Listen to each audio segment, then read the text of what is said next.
नमस्कार। आप सभी का आज के सत्संग में स्वागत है। सत्संग एक अच्छा अवसर है हम सब का आपस में जुड़ने का और आध्यात्मिक विषयों पर यहाँ पर हम चर्चा करते हैं। तो अभी पिछले 2 सत्संग से केनो उपनिषद पर बात शुरू करी है। तो 2 अध्याय उसके समाप्त हुए। इसमें किसी को कोई कुछ पूछना है तो वो अपने आप को अनम्यूट करके पूछ सकते हैं या लिख करके संदेश दे सकते हैं। और आज हम तृतीय जो तीसरा खंड है, तीसरा अध्याय है इसका, उस पर बात करेंगे। वो एक कहानी के माध्यम से बताया गया है, पर वहां जाने से पहले एक बार पुनः जो प्रथम और द्वितीय खंड है वो बहुत महत्वपूर्ण है। इस पूरे उपनिषद की जो मुख्य शिक्षा है वो प्रथम और द्वितीय में मुख्य रूप से है, उसके आगे एक सांकेतिक रूप से बताया जाता है। तो उसमें जो कहा था कि शिष्य गुरु से पूछते हैं कि क्या है या कैसे आंखें देखती हैं, कैसे वाणी बोलती है, या वो क्या है जिसके पीछे आंखें, वाणी, मन ये सब काम करते हैं, किस शक्ति से या किस की उपस्थिति से ये सब होता है। तो गुरु ने बताया कि वो कान का कान है, यानी कि वो श्रोत, वो मन का भी मन है, यानी जो स्रोत है मन का वो है। तो वहां जाकर के बुद्धि शांत होने लगती है, वहां कोई उसको उपाय नहीं मिलता। फिर भी अगर कोई छूट जाए तो बताते हैं कि वहां पे मन नहीं पहुंच सकता। एक मन का उदाहरण ले रहे हैं, ऐसे ही बाकी सारी जो वस्तुएं हैं या जो चित्त की परतें हैं उनके बारे में जाना जा सकता है कि वो ऐसा है जहां मन नहीं पहुंच सकता, वो मन की पहुंच से बाहर है। फिर बुद्धि यहाँ शांत हो जाएगी, क्या है जो मन की पहुंच से बाहर है। फिर पुनः आगे और समझाते हैं कि वो नहीं है जो ये समझता है कि मैं सोच रहा हूं, वो है जिससे मन सोचता है। वो नहीं है जिससे आंखें देखती हैं, वो नहीं है जो आंखों से देखता है, जिससे आंखें देखती हैं। वो नहीं है जो मन से सोचता है, जिससे मन सोचता है। तो यहाँ पर जो आपने अपनी एक छवि बना रखी है अहम की, कि मैं ये हूँ, मैं कोई एक गांठ हूँ, एक बंधन हूँ, एक मनुष्य हूँ, या शरीर और मन का कुछ मिलन है, वो हूँ, वो सारे भ्रम छूट जाते हैं। जो कर्ता भाव है वो टूट जाता है। तो इस पे मनन किया। फिर उन्होंने, शिष्य ने अपने अनुभव का वर्णन किया कि क्या है ये। उन्होंने कहा कि वो वैसे है जिसको जाना नहीं जा सकता और जो अनजाना भी नहीं है, दोनों एक साथ है। तो उपनिषद में आगे कहा गया कि जो उसको जानता है वो उसको नहीं जानता, और जो ये जानता है कि इसको जाना नहीं जा सकता वो इसको जानता है। इस तरह से पहले दूसरे अध्याय में एक वार्तालाप चल रहा था। अब आगे चलते हैं जो कि तीसरा अध्याय है। यदि यहाँ तक किसी को कोई प्रश्न नहीं है तो आगे बढ़ते हैं। उसको तीसरे अध्याय के जो श्लोक है वो मैंने यहाँ पे पेस्ट किए हैं। तो इसमें अब आपको उसके शाब्दिक अर्थ पे नहीं जाना है। इसमें जो उसका शब्दों का अर्थ है वो नहीं जाना, वो जो संकेत है, जो कहानी का माध्यम है, उससे किस बारे में बात करी जा रही है उसके बारे में जानना है। और इसमें अलग अलग इसकी व्याख्या हो सकती है, कोई कुछ बोलेगा, कोई कुछ बोलेगा। सत्य क्या है या किस मंशा से वो लिखा गया है वो शायद ही कोई जान पाए। पर जो हमें समझ में आता है, जो हम ज्ञान मार्ग की दृष्टि से इसे देख सकते हैं, उस दृष्टि से इसकी अगर व्याख्या की जाए उस दृष्टिकोण से एक बार इसका प्रयास करते हैं साथ साथ देखने का। बीच में यदि किसी के कोई और विचार है तो उनका स्वागत है। तो पहला जो श्लोक है वो कह रहा है कि ब्रह्म ही देवेभ्यो विजज्ञ तस्य है ब्रह्मण्य विजय देव अहम यंतः।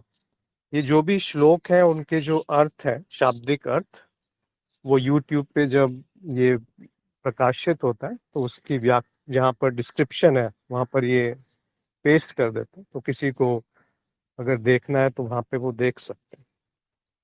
तो इसका अर्थ ये है कि ये प्रसिद्ध है कि ब्रह्म ने देवताओं के लिए विजय प्राप्त करी। कहते हैं जब उस ब्रह्म की विजय से देवताओं को गर्व हुआ, घमंड हुआ कि ये विजय हमने प्राप्त करी है। अब ये देवता और किस पे उन्होंने विजय प्राप्त करी, तो यहाँ देवता और असुर की एक कल्पना की गई है कि कोई देव है और कुछ असुर है, उनका आपस में युद्ध चलता रहता है और कभी असुर जीत जाते हैं, कभी देव जीत जाते हैं। तो एक समय जब देव जीत गए तो देवताओं को ये गर्व हो गया या घमंड हुआ कि ये जो विजय हमने असुरों पे प्राप्त करी है ये हमारी अपनी मेहनत है, हमारी अपनी साधना है, हमारी अपना इसमें पुरुषार्थ है। तो अब देव असुर कौन है? असुर का अर्थ है जो अपने स्वरूप को भूल करके जो भोग वृत्ति में लिप्त है, जो अज्ञान में लिप्त है, जो राग द्वेष में लिप्त है, जो भय और भोग प्रवृत्ति में लिप्त है और जिसके अंदर अविद्या है अपने स्वरूप के प्रति, इस संसार के प्रति। और इस तरीके से जाना जा सकता है कि वो आसुरिक प्रवृत्ति है। तो आप देखेंगे कि ये जो द्वंद्व है, ये जो युद्ध है असुरों में और देवों में, वो हमेशा चलता रहता है। और देव क्या है? वो जो दिव्यता है हमारे भीतर, जहाँ पर स्वरूप का जो तत्व है उसकी तरफ ध्यान जाता है, और जो मिथ्या का एक प्रतीति है, एक जो परिवर्तित रूप है, उससे उसी का उपयोग करते हुए अपने स्वरूप की तरफ जब ध्यान जाता है तो वो दिव्यता है या देव है। तो जब देव जीते, यानी कि आपको एक विरक्त भाव आया, कुछ जीवन में ऐसा प्रतीत हुआ कि ये जो शरीर है, ये जो प्राण है, ये जो मन है, इससे भिन्न भी मैं कुछ हूँ, जब वहां पर दृष्टि पहुंची तब देवों को ये घमंड सा हो गया कि ये तो मेरी साधना का परिणाम है। तो वो जो अहम भाव है वो बड़ा मुश्किल होता है निकालना। जब ये अहम भाव आ जाता है, जो अज्ञानी है उसके अंदर का जो अहम भाव है वो एक अलग तरह का होता है, पर जो ज्ञानी हो जाता है, जो कभी कभी तथागत भक्त होते हैं या कर्म योगी होते हैं, वो साधना करते करते एक बड़ी विचित्र स्थिति में आ जाते हैं कि मैं जान गया, मैं कहीं पहुंच गया, मैं लक्ष्य को प्राप्त कर गया, मैं बाकियों से बेहतर हूँ। तो इस तरह से वो जो अपनी ही महिमा में वो जीते हैं, अपने आप को बेहतर समझते हैं दूसरे व्यक्तियों से या साधकों से, तो उसको तोड़ने के लिए आगे कहते हैं कि दूसरे श्लोक में कि ते एकशंत अस्माकत एव अन्य विजयो अस्माकत एव अन्य महिमा इति ततः धी एषाम विजज्ञो तभ्ये हे प्रादुर्भूत ततः न व्यजानात किम इदम यक्षम इति। देवों ने सोचा कि ये तो हमारी विजय है और ये हमारी महिमा है, पर कहते हैं जब वह ब्रह्म देवताओं के इस भावना को जान गया और उनके सामने प्रकट हुआ, तब देव जो है वो भ्रम में पड़ गए, वो उलझन में पड़ गए कि ये यक्ष कौन है, और वो उस यक्ष को जान नहीं सके कि ये कौन है यक्ष। तो इसमें कहा गया है कि वो ब्रह्म जो है वही यक्ष के रूप में प्रकट हुए। अब ये कहानी है, देव असुर यक्ष ये सब कहानी के पात्र हैं, एक तरह से समझाने के लिए कि तो यक्ष क्या है और ब्रह्म जो है वो यक्ष के रूप में कैसे प्रकट हुए, क्यों प्रकट हुए, क्या कहने के लिए प्रकट हुए। तो यक्ष का जो शाब्दिक अर्थ है वो होता है कि कोई जादुई शक्ति, कोई ऐसी शक्ति जो समृद्धि या जो आपकी संपत्ति है उसकी रक्षा कर सकती है। और दूसरा अर्थ होता है कि एक दिव्य भूत या एक दिव्य प्रतीति, एक दिव्य अनुरूप, एक द्रव्य कृति। तो इसको आप दिव्य भूत के रूप में समझिए कि कुछ ऐसा जो पहचान नहीं पा रहे थे देव की ये क्या है। वो राक्षस भी नहीं है, असुर भी नहीं है और देव भी नहीं है, तो दोनों से भिन्न कुछ प्रकट हुआ। यक्ष के नाम से उन्होंने इसको संबोधित किया है। तो आगे चलते हैं। तो तीसरे श्लोक में पूछा कि ते अग्निम अब्रुवन जात वेद एतद विजानी ही किम एतद यक्षम इति तत् इति। यानी कि देवताओं ने अग्निदेव से कहा कि हे अग्निदेव, इस बात को मालूम करो कि ये यक्ष कौन है। तो अग्निदेव ने कहा बहुत अच्छा, और वो उसको जानने के लिए आगे बढ़े। तो चौथे में कहा कि तत् अभि अद्रवत तम अभ्यवत कम असि इति अग्निवा अहम अस्मि इति अब्रविज जात वेद व अहम अस्मि इति। अग्नि जब यक्ष के सामने गए तो उन्होंने अग्नि से पूछा कि तू कौन है। तो अग्नि ने कहा मैं अग्नि हूँ, मैं निश्चय ही रूप से जात वेद हूँ। तो अब यहाँ पे इन दोनों श्लोकों का अर्थ क्या है कि देवता में जो सबसे उत्तम देवता है उनको अग्निदेव कहा गया। अब अग्निदेव किसको यहाँ पे संबोधित कर रहे हैं? जो भी ये प्रकट्य अन्नमय कोश है उसको अग्निदेव कहा गया, क्योंकि अग्नि जो है वो सूर्य का प्रतीक है, और सूर्य की जो किरणें हैं, उसकी जो गर्माहट है, उसकी जो शक्ति है, उससे अन्न प्रकट होता है जो इस शरीर में उपजता है। तो वो श्रेष्ठ है कि देवता को अपनी दिव्यता को जानने के लिए किसी सहारे की आवश्यकता है, एक आलंबन की आवश्यकता है, एक आधार की आवश्यकता है, और वो ये शरीर है। तो वो जो शरीर है जो प्रकट है, वो उसके अंदर जो भोजन पच रहा है वो भी एक तरह की अग्नि है, जठर अग्नि। तो वो अग्नि जो है उससे ही तो वो बुद्धि काम करती है। अगर आप खाना बंद कर दें कुछ समय बाद ये शरीर का विनाश हो जाएगा। तो अग्नि उन सब का प्रतीक रूप है, उन देवों का, उस शक्ति का जो अपने आप को बहुत उच्च समझती है। तो वो यक्ष के सामने जब गई तो यक्ष ने पूछा कौन हो तुम। तो अग्नि ने कहा मैं अग्नि हूँ और मैं निश्चित रूप से जात वेद हूँ, यानी कि जो सब सब चीजों का जन्मदाता है, जो इस ज्ञान का जन्मदाता है, जो इस सृष्टि का जन्मदाता है, वो मैं हूँ। इसके आगे जो पांचवा है श्लोक और छठा श्लोक है, उसमें ये संवाद है कि तस्मिन् त्वयि किम वीर्यम इति अपि इदम सर्वम दहे यद इदम पृथ्वीव्याम इति। यानी कि यक्ष ने पूछा कि तुम में सामर्थ्य क्या है, तुम इतना किस चीज का गर्व है तुम्हें। तो अग्नि ने कहा पृथ्वी में जो कुछ भी है मैं उस सभी को जला सकता हूँ। फिर अगला जो श्लोक है उसमें एक और संवाद हुआ कि तस्मै त्रन निधाव एतद् ध इति तत् उपप्रेयाय सर्वजनेव तेन शशाक दग्धुम सतत इव निवृत्तते न एतत् अशक्कम विज्ञातु यद एतद् यक्षम इति। तब यक्ष ने उस अग्नि के लिए एक तिनका सामने रख दिया और कहा इसे जला करके दिखाओ।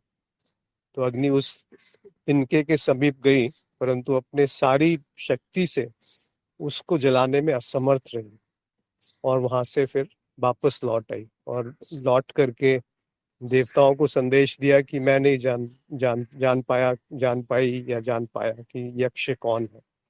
इस बात को मैं जान नहीं सका। तो अग्निदेव वापस आ गए और वहां पर उनको एक छोटे से तिनके को वो जला नहीं पाए जो यक्ष ने उसके सामने रखा था। तो वो निराश होके, हतोत्साहित होकर के और अपने घमंड को चूर करके, गर्व को चूर करके वापस देवता के पास आ गए। इसी तरह से जो आगे के श्लोक है उसको मैं पढ़ूंगा नहीं, और उसमें प्रसंग चलता है कि देवताओं ने वायु से कहा कि अब वायु आप पता करो कि ये क्या चीज है, यक्ष क्या है। तो वायु यक्ष के पास गए और वायु ने पूछा कि तुम कौन हो। यक्ष ने वायु से पूछा कि तुम कौन हो। तो वायु ने कहा कि मैं वायु हूँ और मैं निश्चित रूप से मातृश्वा हूँ। अब वायु और अग्नि में क्या भेद है? वायु का अर्थ है जो प्राण शक्ति, जिससे कि ये अन्नमय कोश बना रहता है। अगर 2-3 मिनट भी आप सांस नहीं लें तो ये देह जो है नाश हो जाएगा।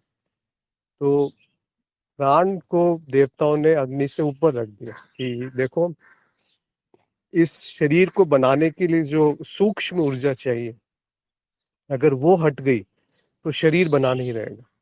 इसीलिए वास्तव में प्राण ज्यादा उच्च है अग्नि से, और इसीलिए उन्होंने प्राणों को भेजा या वायु को भेजा कि आप जाओ और पता करो। तो वायु ने कहा कि मैं मातर शिवा हूँ। तब यक्ष ने पूछा कि तुम में क्या सामर्थ्य है? तो वायु ने कहा कि पृथ्वी में जो कुछ भी है मैं उसको अपने वेग से उड़ा सकती हूँ। तब आगे संवाद उठा कि यक्ष ने वायु के लिए एक तिनका रख दिया और बोला इसे उड़ा के दिखाओ। वायु ने अपना पूरा जोर लगा लिया, पूरी शक्ति लगा ली, फिर भी वो उसको उड़ा नहीं पाया। तो वो वायु निराश होकर वापस आ गई और देवताओं को बोला कि ये यक्ष कौन है, मैं जान नहीं पाई। तो वायु भी एक तरह से वहां पे हार गई, जो कि उच्चतम देवों की शक्ति मानी जाती है। तो प्राण जो है वो कुछ कर नहीं पाए तिनके को। तो ये सामर्थ्य किससे है, ये प्रश्न जो शुरू में पूछा गया था कि कौन है जो प्राणों को चलाता है, ये वही है कि अगर वो प्राण के पीछे की शक्ति हट गई तो प्राण निरर्थक है, कुछ कर नहीं पाएंगे। ऐसे ही शरीर के पीछे की शक्ति हट गई तो शरीर निरर्थक है, कुछ देख नहीं पाता, सुन नहीं पाता, उसकी कर्मेंद्रियां काम नहीं कर सकती। ऐसे ही प्राण के पीछे कुछ है, कुछ तो है जो उसको आधार है, जिससे प्राण चलते हैं। अब आगे कथा चलती है कि इसके पश्चात देवताओं ने इंद्र से कहा कि हे इंद्र, ये यक्ष कौन है, इस बात का पता करो। तब इंद्र ने कहा बहुत अच्छा, और वो यक्ष के पास गए, किंतु वह इंद्र के सामने से अंतर्धान हो गए। अब बड़ा यहाँ पे एक सुंदर प्रसंग है कि आखिर में इंद्र को बोला गया। इंद्र का अर्थ होता है जो इंद्रियों का राजा है, जो कि मन है। तो शरीर और अन्नमय कोश और प्राणमय कोश के ऊपर मनोमय कोश आता है। यहाँ पे उन्होंने मनोमय कोश और ज्ञानमय कोश को एक साथ मिला दिया और उसको कहा इंद्र, जो कि एक तरह से सूक्ष्म बुद्धि है, जहाँ पर जो जानने की शक्ति है, जो ज्ञान है, जो इंद्रियों का आधार है, जो प्राणों का आधार है, उसको भेजा। तो जब उसको भेजा तो अतः इंद्रिय अब्रुवन मेघवा एतत् विजानीहि किम एतद् यक्षम इति तथे इति तद अभ्रद्रथ तस्मात् तिरोधये। तो जब इंद्र वहां पहुंचे तो इंद्र के पहुंचने से वो यक्ष गायब हो गए, अंतर्धान हो गए, तिरोहित हो गए, छुप गए, या वहां पे उसके सामने से वो हट गए। अब यहाँ शब्द थोड़ा सा महत्वपूर्ण है कि इन बाकी जब वायु और अग्नि गए थे तो वो अपनी महिमा गा रहे थे कि मैं ये हूँ और मैं वो हूँ। तब उनकी परीक्षा जब यक्ष ने ली तो वो कुछ कर नहीं पाए और वहां से लौट आए। जबकि इंद्र ने वो नहीं किया। इंद्र ने क्या किया कि वहां जाके खड़े हो गए, वहां जाकर के वो स्वीकार भाव या समर्पण में खड़े हो गए। तो उस समर्पण से जो भाव उत्पन्न होता है उससे ब्रह्म ज्ञान होता है। तो ब्रह्म ज्ञान का अर्थ है कि दो अर्थ है इसके, या तो केवल मन रह गया और ब्रह्म विलीन हो गया, क्योंकि मन भी जो है वो ब्रह्म का ही स्वरूप है। या केवल ब्रह्म रह गया और मन विलीन हो गया, क्योंकि जो बचा वो केवल ब्रह्म ही ब्रह्म है। तो कुछ भी आप समझिए, तो दो नहीं रहे, अद्वैत तरह से एक तरह से हो गया। तो ये बड़ा सुंदर वाक्य है कि जब मन ब्रह्म को ढूंढने जाता है तो ब्रह्म नहीं मिलता, वो गायब हो जाता है। मन जब अपने स्वरूप को जानने की प्रयास करता है तो केवल मन रह जाता है, स्वरूप शून्य हो जाता है। ये बड़ी अजीब सी बात है कि ऐसा कैसे है कि वो है भी कि नहीं है, वो क्या है। जब आप उस देखने वाले की तरफ दृष्टि ले जाएंगे तो पाएंगे कि जो देखने वाला है वो जो दिख रहा है उसके बिना नहीं रह सकता। तो केवल जो दिख रहा है वही बाकी रहता है। यानी कि जो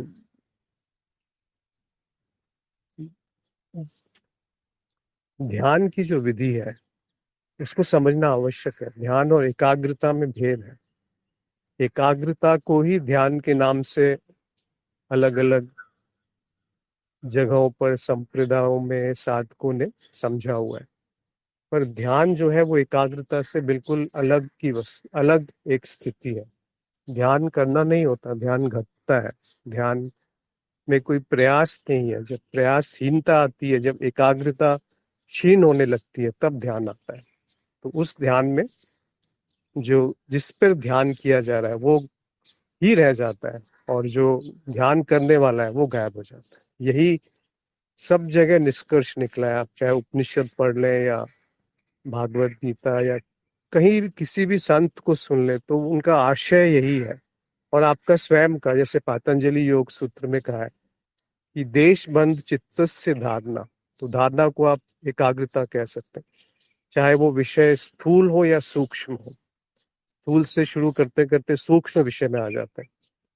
और उसके बाद कहा है तत् प्रत्यय एक तानता, वो ध्यान है।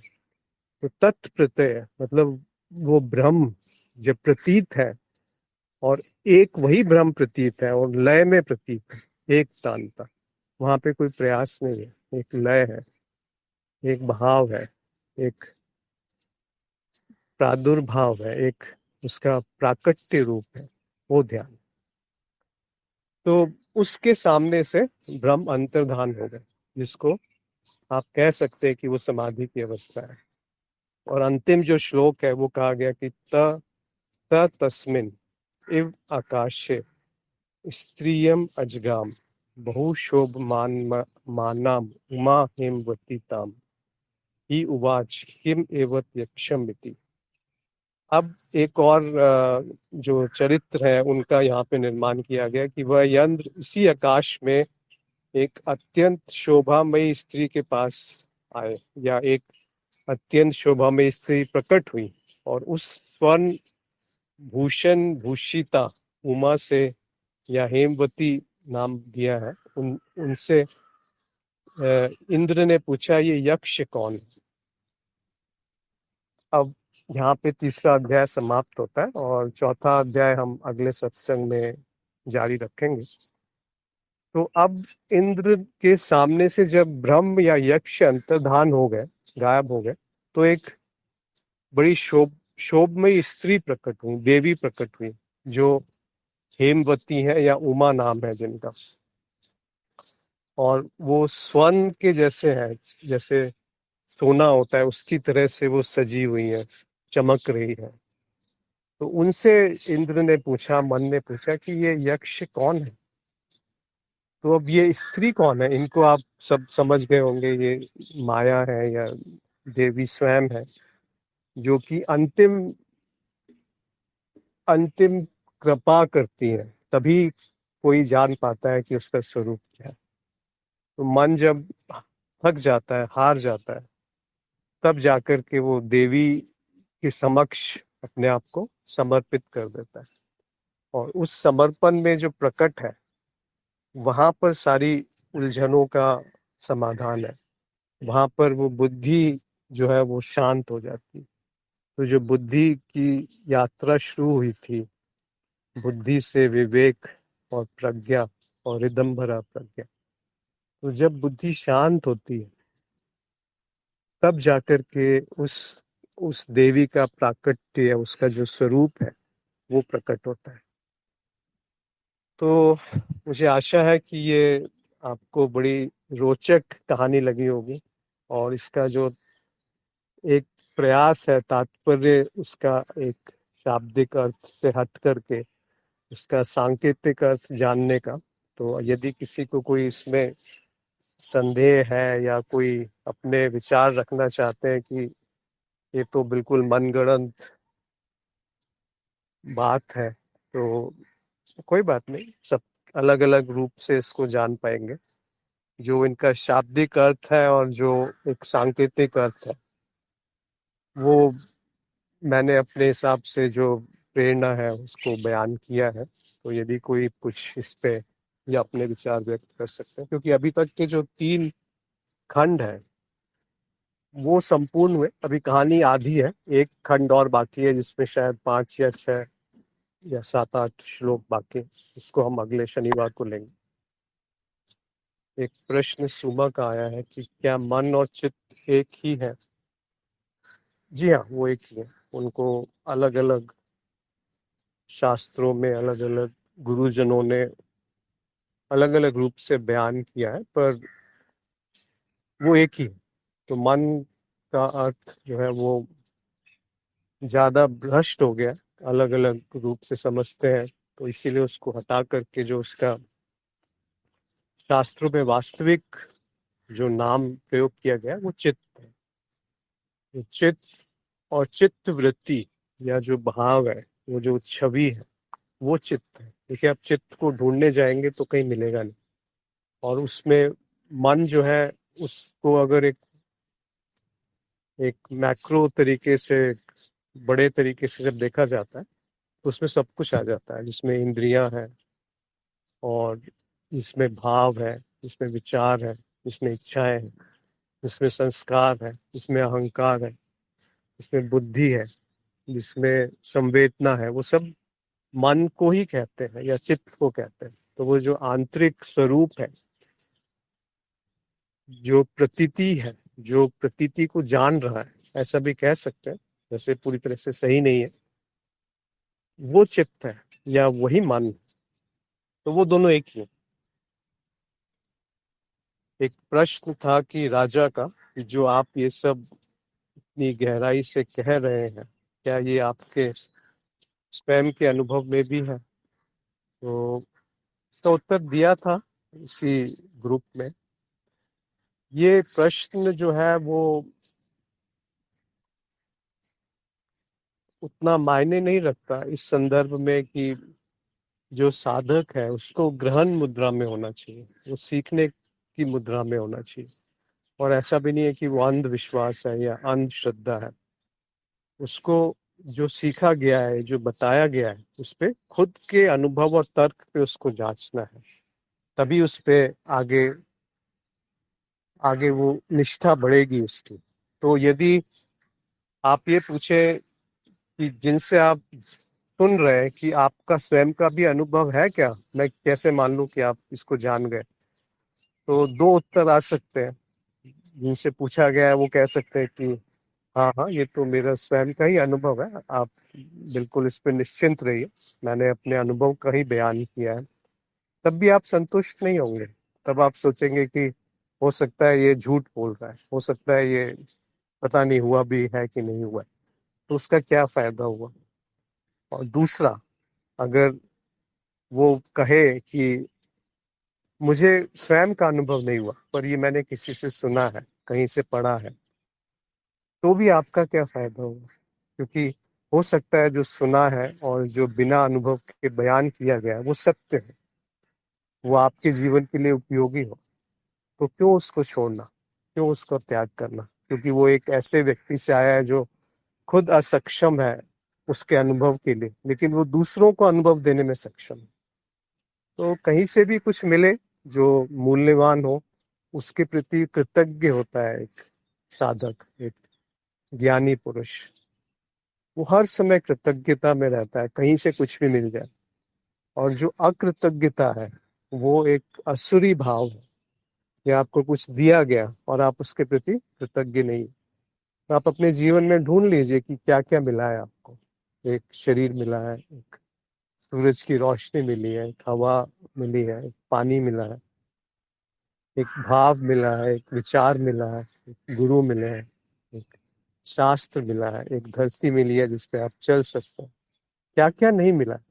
संवेदनाएं मिली है, प्रेम मिला है, आश्रय मिला है।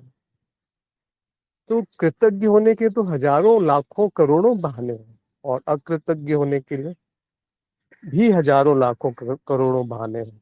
आप देखते हैं कि प्रायः लोग अकृतज्ञता में बहुत आसानी से आ जाते हैं और कृतज्ञता पे प्रश्न चिन्ह लगा देते हैं कि हो सकता है इसका कुछ मोटिव हो, इसका कुछ, क्या बोलते हैं मोटिव को हिंदी में, कुछ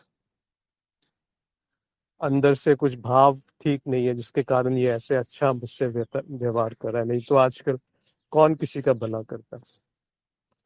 तो अकृतज्ञता में आने के अनेक अनेक साधन है, अनेक उपाय है, पर वो बहुत ही, क्या कहा जाए उसको, उससे किसी और का नुकसान नहीं होता, उससे उसी का नुकसान है, उसी की हानि है जो इस तरह से भाव रखता है। तो आप स्वयं निर्णय लीजिए कि आप जिनके पास सुन रहे हैं तो क्यों सुन रहे हैं उनको। अगर आप पे आपकी उन पर श्रद्धा नहीं है तो किसी और पे सुनिए जिन पे आपकी श्रद्धा है।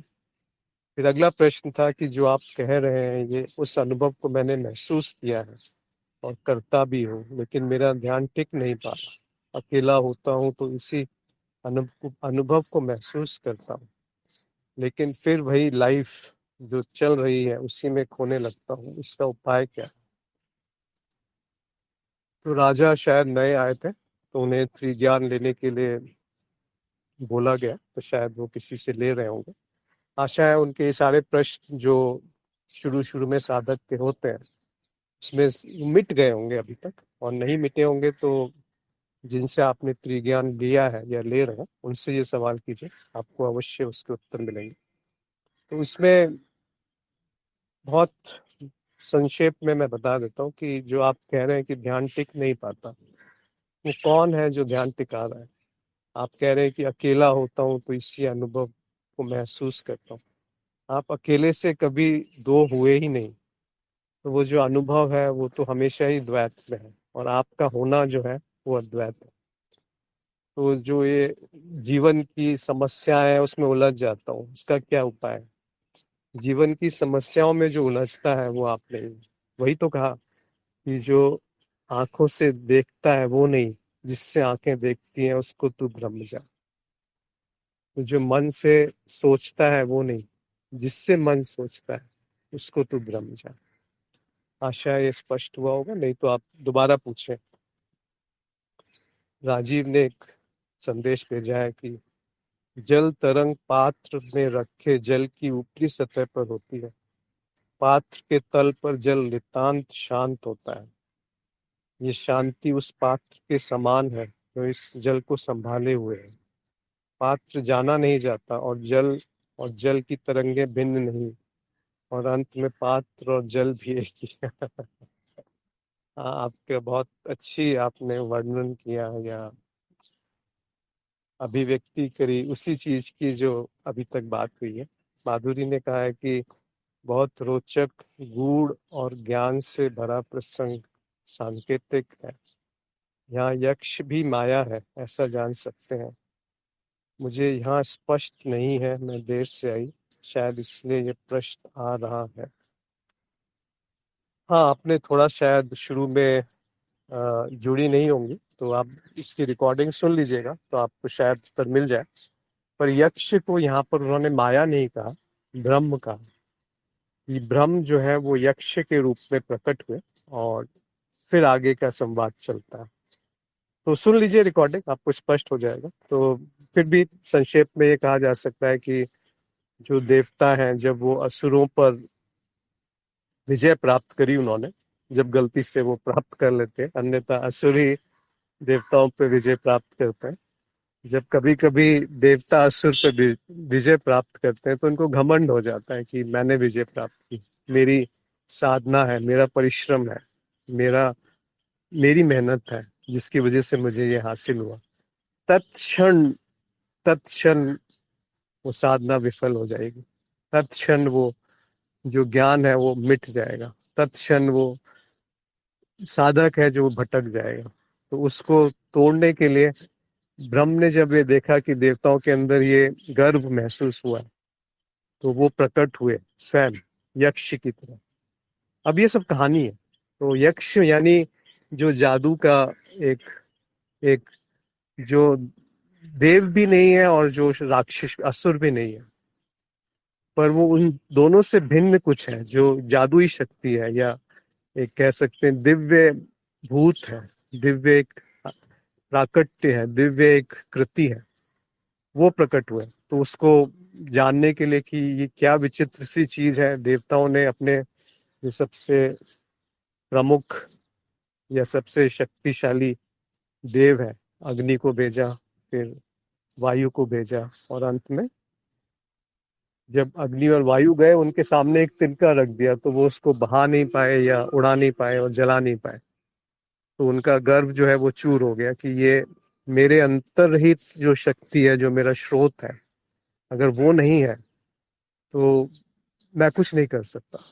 वो जो मेरी मेरी जो गलत फहमी थी कि मैं सबसे शक्तिशाली हूँ, जात वेद कहा उन्होंने कि सबका उत्पन्न करने वाला हूँ, और मातेश्वरी कहा कि मैं ही सबका स्वामी हूँ, जो वायु ने समझा था कि मैं तो अग्नि से भी बड़ा हूँ, क्योंकि मेरे बिना अग्नि नहीं काम करेगी। तो दोनों विफल हो गए। तब इंद्र को भेजा, इंद्र यानी मन।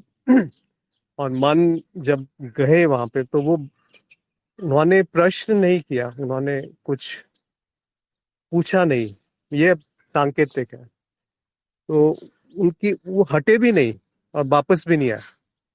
तब उस स्थिति में जो प्रकट हुआ, वो ये देखा कि वो यक्ष गायब हो गए, केवल मन रह गया। अब फिर ये सांकेतिक है कि मन रह गया, मतलब जिस पे आप ध्यान कर रहे हैं वही रह गया। और मन जो है वो मन पर ही ध्यान कर सकता है। मन जो है अपने स्वरूप को नहीं जान सकता, जैसे अभी राजीव ने लिखा कि वो नहीं जान सकता कि जल वही है जो जल समुद्र में है और जो बादल में है, या जो हवा में निहित है जल, या जो बर्फ में ठोस है जल, या समुद्र में लहरों में खिलखिला रहा है जल। वो वही है। वो कैसे जानेगा कि बादल और बर्फ और जल एक ही है? तो वो खुद को नहीं जान पाता। तो मन जब भी जानता है तो अपने स्रोत को नहीं जानता कि मेरा स्वरूप क्या है। तो वो ब्रह्म गायब हो गया, क्योंकि ब्रह्म को एक तरीके से मन से नहीं जाना जा सकता, बुद्धि से नहीं जाना जा सकता। जब बुद्धि शांत होती है, जब देखने वाला गायब हो जाता है, तो जो बचता है, जो चुनाव रहित विकल्प है, चुनाव रहित होश है, चुनाव रहित जागरण है, या जिसको साक्षी भाव कहते हैं, जब बुद्धि शुद्ध होती है, तो वो जो प्रकट है, वो जो प्रकट है वो भी चित्त है, वो भी मन है। वहां पे भी ब्रह्म किसी अनुभव के तौर पे प्रकट नहीं है, या ये कह लीजिए कि हर अनुभव के तौर पे वही प्रकट है। दोनों बातें एक ही हैं। तो आशा है ये स्पष्ट हुआ होगा। जो एक रोचक प्रसंग है, एक बड़ी सुंदर सी कहानी है। इसका अंतिम भाग जो है अगले शनिवार पे हम चर्चा करेंगे। पर आज या शुरू के 3 जो अध्याय थे, जिसमें एक प्रश्न से शुरू करके एक गूढ़ प्रश्न, कि ये नहीं कि मेरे जीवन की समस्याओं का हल कर दो, ये नहीं कि मुझे वैराग्य चाहिए, ये भी नहीं कि साधना कैसे करनी है, सीधे वही कि स्रोत क्या है जो आंखों से देखता है, क्या है जो प्राण जिसके कारण बहते हैं, क्या है जो वाणी से बोलता है, क्या है जो मन से सोचता है। ये प्रश्न था, मौलिक प्रश्न था कि मैं क्या हूँ, मेरा स्वरूप क्या है। उसको अलग अलग शब्दों में व्यक्त किया गया, और अंत में उसी पे जो वाद चला, उस पे जो चर्चा चली, और आज उसी पे कहानी के रूप में यही बात समझाई गई। दीप्त ज्योति ने लिखा है कि विकल्प का भी विकल्प जो है वो मैं हूँ। जी, इस पे थोड़ा ध्यान दें जो आपने भी लिखा कि इसको थोड़ा गहराई से समझे, इसको केवल निर्विकल्प बहुत सुंदर, बिल्कुल निर्विकल्प कह सकते हैं उसको। पर इस पे थोड़ा समय व्यतीत करते हैं कि निर्विकल्प क्या है। क्या उसका अर्थ है कि कोई विचार ही नहीं आना, या उसका अर्थ है कि कोई चुनाव करने वाला नहीं है पर चुनाव हो रहा है? उसका अर्थ है कि कोई देखने वाला नहीं है पर देखना हो रहा है? इसका अर्थ है कि कोई जानने वाला नहीं है पर जानना हो रहा है? इसका अर्थ है कि कोई बहने वाला नहीं है पर बहा जा रहा है? इसका अर्थ है कि कोई ध्यान कर नहीं रहा पर ध्यान हो रहा है? वो जो स्थिति है उसको आप निर्विकल्प कहते हैं। तो इस पे अगले सत्संग में या कभी और चर्चा करेंगे। माधुरी ने एक प्रश्न भेजा है कि एक और प्रश्न कई दिनों से उठ रहा है मेरे मन में, और संदर्भ असुर और सुर का ही है, इसलिए रख रही हूँ। शुक्राचार्य को असुरों का गुरु और बृहस्पति को देवताओं का गुरु माना गया है पौराणिक कथाओं में, ऐसा क्यों? इसका मुझे कोई उत्तर नहीं पता। हो सकता है जिन्होंने कुछ सोचा होगा कि शुक्राचार्य असुर किसको संबोधित कर रहे हैं और बृहस्पति किसको संबोधित कर रहे हैं। कह सकते हैं कि शुक्राचार्य जो है वो असुर, यानी कि ऐसी प्रवृत्ति जो अपने स्वयं से दूर भागती है, ऐसी प्रवृत्ति जो अपने आप में नहीं टिक सकती, वो असुर है। तो उसकी जो मुख्य प्रकृति है वो अज्ञान है या अविद्या है या अहम है। तो उसको शुक्राचार्य सांकेतिक रूप से कह रहे होंगे। और बृहस्पति जो देवताओं के गुरु हैं, तो देवताओं यानी कि दिव्यता, जिसमें कि अपने स्वरूप को जानने का इच्छा प्रकट हुई, एक वासना उत्पन्न हुई, तो उनके गुरु जो है वो बृहस्पति है। बृहस्पति को गुरु का संकेत माना गया। तो जो सदगुरु है वो बृहस्पति है। मैं जानता नहीं, हो सकता है किसी और के पास इसका अच्छा उत्तर हो। गुरु तत्व तो भेद करता ही नहीं, फिर कौन चुनाव करे कि कौन सुर और कौन असुर है? ये तो अद्वैत की स्थिति है कि जो तत्व है उसमें कोई भेद नहीं। तो वही तो अभी थोड़ी देर पहले बात हुई कि जब देखना हो रहा है पर देखने वाला नहीं है, जब सुनना हो रहा है पर सुनने वाला नहीं है, जब सोचना हो रहा है लेकिन सोचने वाला नहीं है, तो वो जो स्थिति है उसमें सुर असुर कहाँ आ गए? उसमें देव और राक्षस कैसे आ गए? वो तो बड़ी विचित्र निर्विकल्प स्थिति है जो दीप्ति ज्योति ने अभी कहा। फिर कोई चुनाव नहीं है, उसी की तो बात हुई। वो जो चुनावहीन चुनाव है, वो जो चुनावहीन जागरण है, वो जो चुनावहीन होश है, उसी को साक्षी भावता है। कौन किसके ज्ञान ले सकता है? कई बार देखा गया है कि शुक्राचार्य भी समर्पण करने पर देवताओं को भी ज्ञान दिया है। ये आखिरी वाक्य में आप समझ में नहीं आया कि शुक्राचार्य को तो अभी आपने बताया, अच्छा सुरों के गुरु है।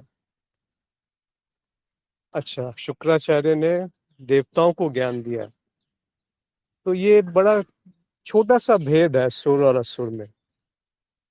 ऐसा नहीं है कि केवल आपके जो अच्छे अनुभव है उन्हीं से सीख मिलती है। तो सांकेतिक रूप से जान सकते हैं कि जो आपके सांसारिक अनुभव है, वो प्रवृत्तियां जो आपको अपने स्वरूप से दूर ले जाती हैं, वो आपको बहुत सिखाती हैं, बहुत अंतर्मन तक आपको संदेश दे देती हैं। और जब वो संदेश आप ग्रहण कर लेते हैं तो उसको सांकेतिक रूप से कह सकते हैं कि शुक्राचार्य ने देवों को भी ज्ञान दिया। वास्तव में देव और असुर दोनों संकेत है उस युद्ध के। वो कुरुक्षेत्र, कुरुक्षेत्र का अर्थ है वो स्थल, वो क्षेत्र का अर्थ होता है स्थान। उस स्थान के जहाँ पर ये द्वंद्व चल रहा है सुर और असुर में, देवताओं में और राक्षसों में, या कौरवों में और पांडव में, तो वो जो युद्ध चल रहा है कुरुक्षेत्र में, उसमें ये सारे देव और दानव प्रकट होते हैं और विलय होते हैं, तो ये वृत्ति के रूप में चलते रहते हैं। पर इन वृत्तियों का जो दृष्टा है वो इनसे अछूता है, वो इनसे निर्लिप्त है, और वो हमेशा ही अप्रकट होते हुए भी प्रकट है और प्रकट होते हुए भी अप्रकट है। आपने आगे लिखा है कि स्वयं की चित्त वृत्तियां हैं, शायद इसी की ओर संकेत है। जी हाँ, तो यहाँ स्वयं जो है वो भी एक तरह से गायब हो जाता है, क्योंकि स्वयं की कोई वृत्ति होती नहीं है, चित्त वृत्तियां होती हैं। यहाँ तक समझ में आता है कि स्वयं क्या है, इस पे थोड़ा मनन कीजिए कि मेरी चित्त वृत्ति कैसे होती है। स्वयं का अर्थ है मैं।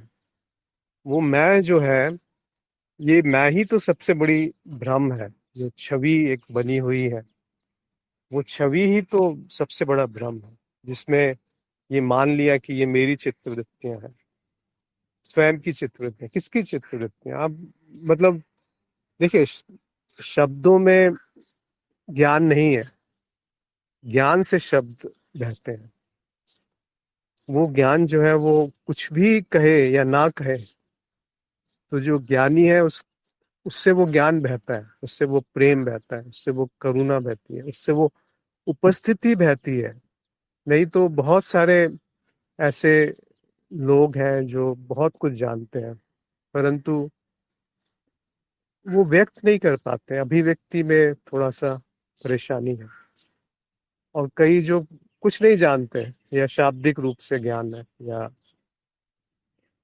अंतर मन में झांका नहीं, पर रटा रटाया ज्ञान है, और वो अच्छी अभिव्यक्ति कर लेते हैं। तो दोनों से सीखना है, उनके पास बैठ जाए जो अभिव्यक्त नहीं करते, और उनसे सीख लें जो अभिव्यक्ति तो सही कर रहे हैं। और कभी कभी विरले ऐसे होते हैं जो जो जानते भी है और अभिव्यक्ति भी कर देते हैं। वो सदगुरु हैं, जिनको अपना कोई स्वार्थ नहीं है, जो बस है, क्यों है उसका भी कोई कारण नहीं है।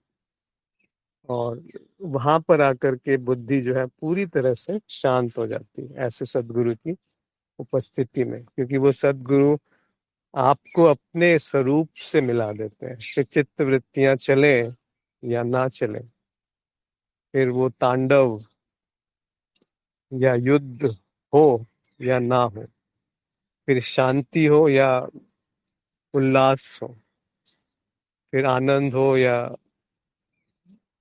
दुख हो, वो सब गायब हो जाता है। तो इस पे स्थित रहिए कि ये क्या है स्थिति जो बिना किसी आधार के है। वो क्या है होना जो निराधार है। वो क्या है होना जिसके होने से मैं है।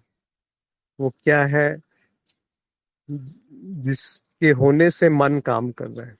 वो क्या है जिसके, ये सब यंत्र हैं, शरीर, प्राण, बुद्धि, मन, भावनाएं, चित्त, संस्कार, अहंकार, कर्म, कर्मफल, ये सब यंत्र हैं और यंत्रवत ही काम करते हैं।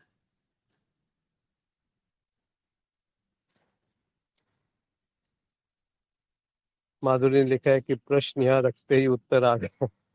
यह गुरु की उपस्थिति का साक्षात प्रमाण है। जी हाँ, गुरु क्षेत्र की उपस्थिति का प्रमाण। राजीव ने लिखा है कि गुरु तत्व और गुरु रूप में भिन्नता है। रूप संदर्भित संदर्भित होता है। शुक्राचार्य असुरों के गुरु, अर्थात वह गुरु रूप जो असुरों को ज्ञान देने हेतु है। बृहस्पति जो देवी को ज्ञान देने हेतु है। यहाँ समुद्र मंथन को देखें, जिसके परिणाम स्वरूप अमृत अर्थात स्वयं का ज्ञान निकला। ये कल्पना मात्र है। हाँ जी, आपकी कल्पना काफी अच्छी है। हो सकता है इससे कुछ लोगों की भ्रांतियां या भ्रम टूटेगा कि ये सब सांकेतिक है। देखिए, अभी जो प्रकट है उसको किसी सहारे की आवश्यकता नहीं है। अभी जो प्रकट है उसको शब्दों की आवश्यकता नहीं है। वो शब्दों को प्रकाशित कर रहा है, वो शब्दों से प्रकाशित नहीं है। वो मन को प्रकाशित कर रहा है, वो मन से प्रकाशित नहीं है, पर वो मन के बिना भी नहीं है। यहीं पर आकर सुंदरता इसकी प्रकट होती है। तो मुझे आशा है आज का सत्र उपयोगी रहा होगा। यदि अभी किसी और को कुछ पूछना है या अभिव्यक्त करना है अपने आप को तो अवश्य करें, अन्यथा आज यहीं पर विराम देंगे और अगले सत्संग में फिर से पुनः आगे और आखिरी सत्र पे, जो कि केनोपनिषद की सुंदर उपनिषद है, उस पे व्याख्या या वार्ता चालू रखेंगे। कितना सुंदर है ना, देखिए। जो देखता है वो नहीं, जिससे दिखता है उसको तू ब्रह्म जान। जो सोचता है वो नहीं, जिससे सोचना होता है उसको तू ब्रह्म जान।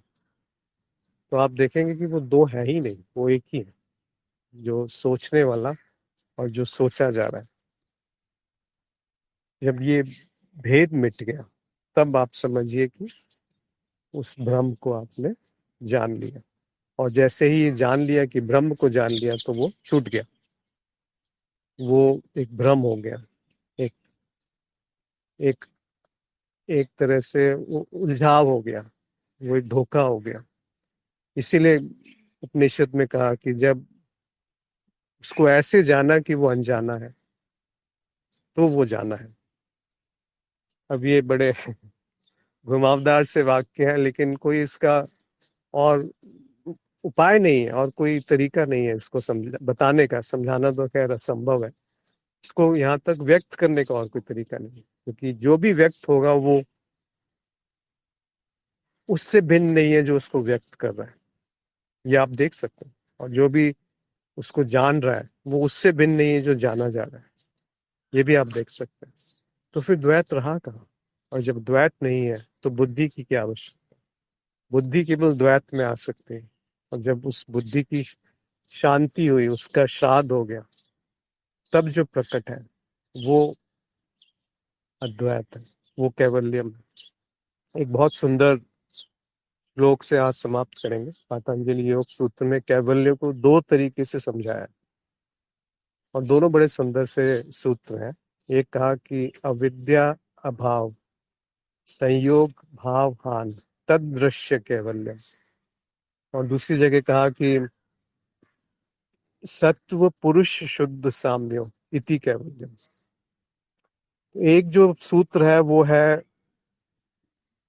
विभूतिपाद में, विभूतिपाद का अंतिम सूत्र है, और एक है साधना पद में बीच में कहीं आता है।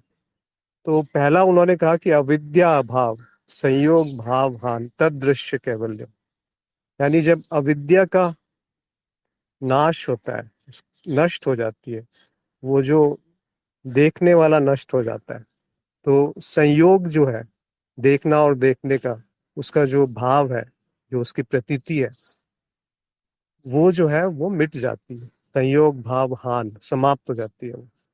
तद दृश्य कैवल्यम, उसके बाद जो दृश्य है वो कैवल्यम है। और अंत में जब विभूतिपाद की उन्होंने बहुत बड़ी बड़ी सिद्धियों की बात की, उसका अंतिम सूत्र ऐसे लिख दिया कि सत्व शुद्ध सत्व पुरुष शुद्ध शुद्ध साम्यो इति कैवल्यम, यानी कि सत्व का अर्थ है सबसे शुद्धतम बुद्धि, और उस बुद्धि में जब वो पुरुष के समान हो गई, इतनी शुद्ध हो गई, सत्व पुरुष शुद्ध साम्य इति कैवल्यम, तो वो जब बुद्धि निचुड़ते निचुड़ते भटकते भटकते इतनी शांत हो गई, इतनी शुद्ध हो गई कि वो उसमें और अनुभवकर्ता में कोई भेद नहीं रहा, उसमें और साक्षी में कोई भेद नहीं रहा। उस स्थिति को भी कैवल्य कहा गया, जब केवल दृश्य प्रकट है और दृष्टा नहीं है। इस पे थोड़ा मनन कीजिए। तो आशा है आज का जो सत्संग रहा या वार्ता रही आप सभी के लिए उपयोगी रहा होगा। अगले सत्र में अगले शनिवार को फिर मिलेंगे, तब तक के लिए नमस्कार, आभार।